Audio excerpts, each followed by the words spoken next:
রাজা ও সুলতান নামের দুই সিংহ ভাই শিকার করে ফিরছিল।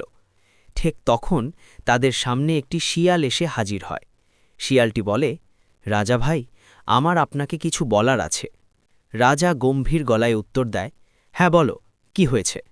শিয়ালটি জানায়, কালিয়া অর্থাৎ কুমির আমাকে তার কাছে ডেকেছিল।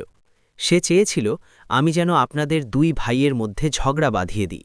সে ভেবেছিল আপনারা যখন আলাদা হয়ে যাবেন তখন সে এক এক করে আপনাদের দুজনকে শিকার করবে এবং নিজে জঙ্গলের রাজা হয়ে বসবে।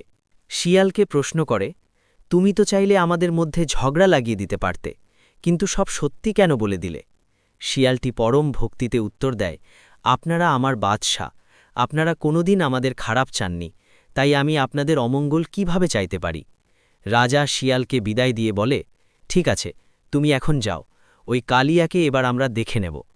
পরের দিন রাজা এবং সুলতান যখন একটি জলাশয়ের কাছে যায় তখন তারা দেখতে পায় কালিয়া সেখানে বিশ্রাম নিচ্ছে।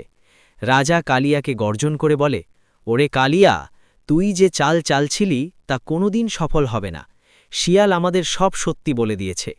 কালিয়া রাগে ফোঁস করে ওঠে এবং বলে, ওই শিয়ালকে আমি আর ছাড়ব না। সুলতান তখন গর্জে উঠে বলে, যদি বেঁচে থাকিস তবেই তো ছাড়বি। এই বলে দুই ভাই মিলে কালিয়ার ওপর ঝাঁপিয়ে পড়ে এবং তাকে উচিত শিক্ষা দিয়ে মেরে ফেলে। ভিডিও ভালো লাগলে লাইক, সাবস্ক্রাইব, ফলো করুন।